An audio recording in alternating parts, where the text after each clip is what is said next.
A Vida dos Estoicos, A Arte de Viver, de Zenão a Marco Aurélio, de Ryan Holiday e Stephen Hanselman. Capítulo 1. Zenão, o Profeta. Zenão nasceu em 334 a.C., em Sício, uma cidade na ilha grega de Chipre, que na época era dominada pelos gregos. Zenão pertencia a uma família de comerciantes fenícios bem-sucedidos, que negociavam um caro corante púrpura, adorado pela nobreza e obtido do sangue desidratado de um caramujo encontrado nos mares da cidade de Tiro. Diz a lenda que Zenão levava, em um navio seu, um grande carregamento do pigmento para Atenas, quando a embarcação naufragou, já próxima a Pireu, cidade portuária próxima à capital do mundo grego. E então, ao invés de reclamar do prejuízo, resolveu permanecer em Atenas e abraçar a filosofia. Teria dito Zenão tempos depois: tive uma viagem próspera quando o naufrágio ocorreu. A história pode ser apenas uma fantasia bem adequada ao estoicismo, uma corrente de pensamento que prega a aceitação e uma vida meditativa.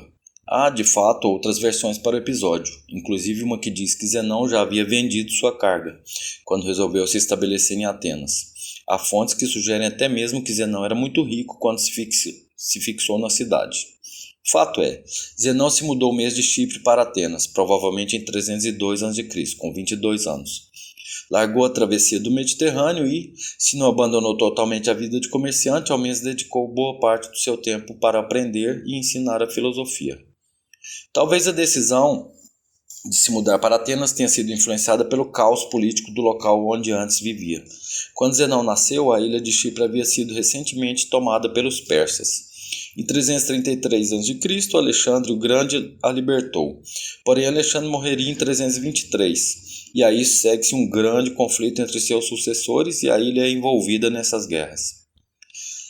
Já Atenas, quando Zenão se mudou para lá, era um centro comercial agitado, com cerca de 21 mil cidadãos, a metade estrangeiros, e dezenas de milhares de escravos. A vida intelectual da cidade também pulsava. Sócrates havia morrido, suicidado em 399 a.C., porém a filosofia não. O pai de Zenão, inclusive, havia levado livros sobre o filósofo para o filho, na adolescência. O estoicismo começa a nascer justamente em um dia em que Zenão, passando por uma livraria, fica sabendo que em instantes haveria uma palestra sobre Sócrates. Zenão fica e assiste a apresentação, onde é contado o mito de Hércules, que é forçado a escolher entre a virtude e o vício. A virtude diz: você deve acostumar o seu corpo a ser o servo da sua mente e treiná-lo com labuta e suor. Após a palestra, Zenão se aproxima do dono da livraria e pergunta onde poderia encontrar um mestre como Sócrates. Diz a história que por ali passava Crates, de Tebas, que já tinha vários discípulos, e o livreiro o apontou. Essa história novamente se encaixa no espírito estoico. As palavras, os pensamentos, as ideias têm de ser transformados em ação. Crates também vinha de uma família rica. Porém, afirma-se, abriu mão de seu dinheiro e mudou-se para Atenas para dedicar-se à filosofia. A primeira lição de Crates a Zenão foi sobre a soberba e a humildade. Lição prática. Crates obrigou Zenão a sair pelas ruas carregando uma tigela de sopa de lentilhas, um alimento dos pobres. Zenão, envergonhado, foi por vielas pouco movimentadas, até que Crates o encontrou e quebrou a tigela com seu cajado, sujando Zenão de sopa. Zenão, envergonhado, quis ir embora. Crates riu. Por que fugir, meu pequeno fenício? Nada de terrível lhe aconteceu. Então Zenão continuou sendo orientado por Crates, mas tempos depois, aquele homem magro, alto de pele escura, já começava a ter seus próprios seguidores. Zenão concluiria que o propósito da filosofia era encontrar o curso suave da vida. Tudo o que fazemos deve estar em harmonia com o espírito individual e a vontade daquele que governa o mundo. Os gregos acreditavam que cada um de nós possui um daimon, um propósito individual.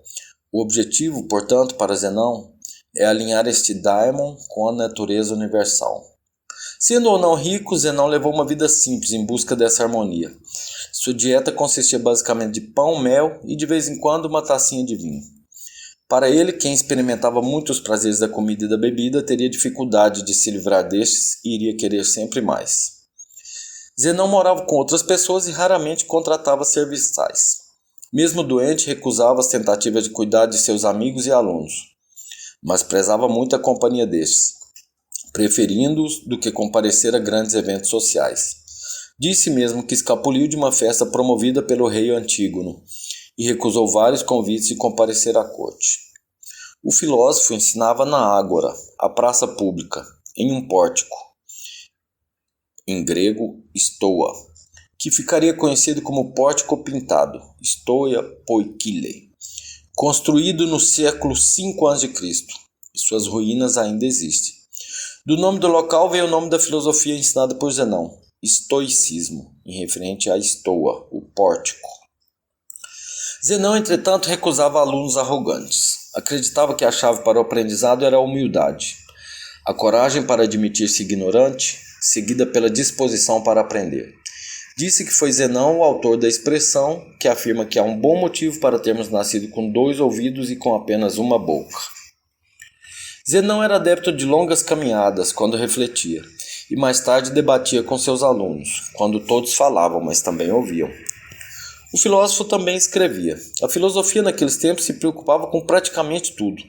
Zenão escreveu, então, ensaios sobre educação, sobre as emoções, sobre as leis, sobre a natureza humana, etc.